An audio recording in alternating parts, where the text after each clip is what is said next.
अस्सलाम वालेकुम dear students, क्या हाल हैं। उम्मीद है सब ठीक होंगे। जैसा कि आप लोगों को पता है कि हमने फ़र्स्ट ईयर के लेक्चर्स की सीरीज़ शुरू की हुई थी, तो आज जो हमारे पास टॉपिक है उसका नाम है जी माइटोकॉन्ड्रिया। माइटोकॉन्ड्रिया हमारे पास एक ऑर्गेनेली है सेल से रिलेटेड। ठीक है जी, इसको हम energy currency of the cell या power house of the cell कहते हैं जी। इसके कॉमन नेम हैं, इसके कॉमन नेम में क्या है जी, पावर हाउस ऑफ सेल। अब इसको डिफरेंट नाम दिए जाते हैं। पहले इसको कहा जाता था भी ये जो है फिलामेंटस टाइप ऑर्गेनेली है, धागा रुमा साख्त है। फिर इसको नाम दिया गया जी थ्रेड लाइक स्ट्रक्चर। अब इसको कहा जाता है रॉड लाइक स्ट्रक्चर। तो इसकी डेफिनेशन प्रॉपर्ली क्या होगी, the organelle in the cell that responsible होती हैं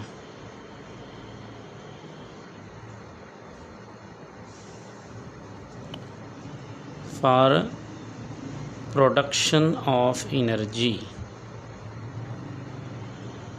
ठीक है जी, एनर्जी प्रोड्यूस करके in the form of ATP ये सेल को देती है और सेल जो है वो अपनी एक्टिविटीज़ चलाता है। सेल जो है ना अपनी एक्टिविटीज़ को जारी रखता है।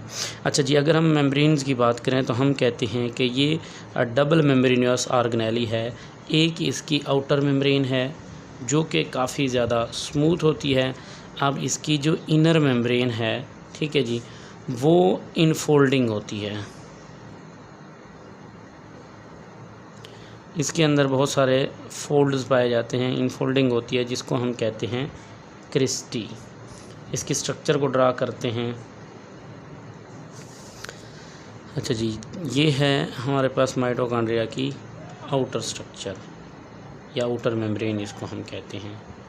इसके अंदर इस तरीके से इन्वेजिनेशन इनफोल्डिंग होती है इसके सेल्स के अंदरूनी सेल्स के अंदर, सेल के अंदर की तरफ।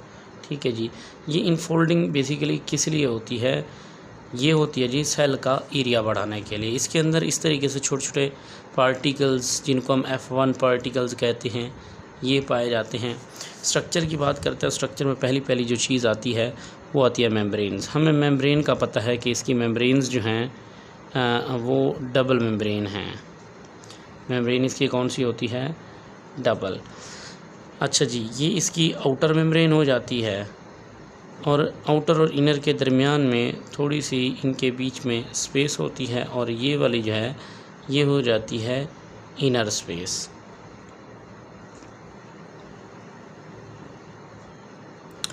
आउटर जो है हमारे पास हो जाएगी स्मूथ, जबकि जो इनर है इसके अंदर इनफोल्डिंग होंगे, जिनको हम नाम देते हैं जी क्रिस्टा का। क्रिस्टा बेसिकली या क्रिस्टी जो है वो किस लिए होते हैं, वो होते हैं जी इसके सरफेस एरिया को बढ़ाने के लिए। अगर ये ऐसे ही रहे यानी कि खुले बिल्कुल, तो ये ज़्यादा जगह घेरेंगे। कम जगह घेरने के लिए इसको जो है ना इस तरीके के स्ट्रक्चर के अंदर कन्वर्ट किया जाता है। अच्छा जी, इसकी सरफेस के अंदर जो है ये अंदर वाला जो मटेरियल है ये कहलाता है मैट्रिक्स। मैट्रिक्स के अंदर दो तीन चीज़ें पाई जाती हैं, जिनमें एक तो इसका डीएनए है और दूसरा राइबोसोम्स होता है। याद रखिएगा प्यारे बच्चों, जो इसका डीएनए है और इसका राइबोसोम्स है वो रिजेंबल करता है जिस तरीके से प्रोकैरियोट्स का होता है, यानी कि organelles within an organelles. तो ये छोटी छोटी स्ट्रक्चर जो है ना सेल के इन बिटवीन पाई जाती हैं, अंदर पाई जाती हैं। राइबोसोम्स हो गया या डीएनए हो गया, ये बिल्कुल ऐसे होती हैं जिस तरीके से प्रोकैरियोटिक सेल्स के अंदर पाई जाती हैं। अच्छा जी, इसके स्ट्रक्चर्स के अंदर जो है ना ये नूब लाइक स्ट्रक्चर्स पाए जाते हैं, जिनको हम कहते हैं F1 पार्टिकल्स।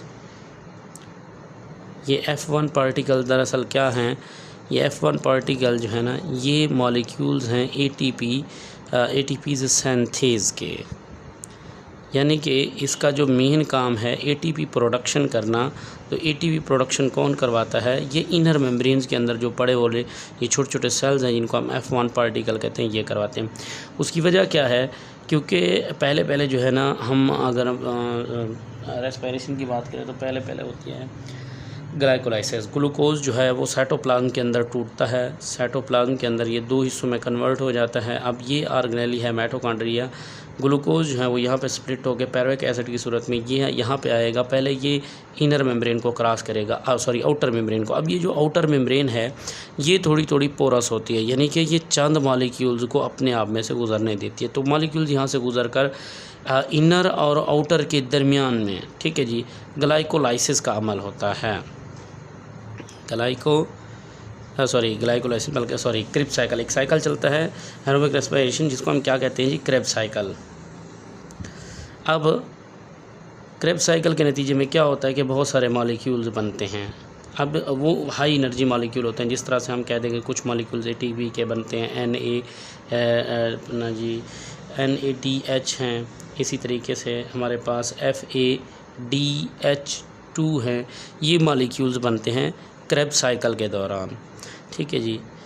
अब ये क्रेब्स साइकिल जो है ये इन मॉलिक्यूल्स को प्रोड्यूस करने के लिए होता है। जब ये अपना जी क्रेब्स साइकिल्स के जो फाइनल इसकी जो ये उसमें लेके स्प्लिटिंग है ग्लूकोज की, वो होती है ETC से, इलेक्ट्रॉन ट्रांसपोर्ट चेन से, जो कि इसके मैट्रिक्स में होती है, माइटोकॉन्ड्रिया के मैट्रिक्स में होती है। कंप्लीट वहाँ पे ऑक्सीजन को इस्तेमाल करके कार्बन डाइऑक्साइड को बाहर निकाला जाता है, और ज़्यादातर जो अमाउंट है वो ATP में ही हम प्रोड्यूस करते हैं, यानी कि हासिल करते हैं। उसमें NAD भी होता है, उसमें फ़ैट भी होता है, लेकिन बाद में इनको तोड़ा जाता है। जैसा कि फ़ैट है, अब इनके 2 मॉलिक्यूल या 3 मॉलिक्यूल मिलेंगे, अपना ये ATP के 3 मॉलिक्यूल मिलेंगे तो ये इसका 1 मॉलिक्यूल बनेगा। इस तरीके से इन सब को तोड़कर ना फाइनली ATP की सूरत में हासिल किया जाता है। अब हम बात करते हैं इनके फंक्शंस की, कि ये सारे जो हमारे पास माइटोकॉन्ड्रिया है, इसका मेन फंक्शन क्या है।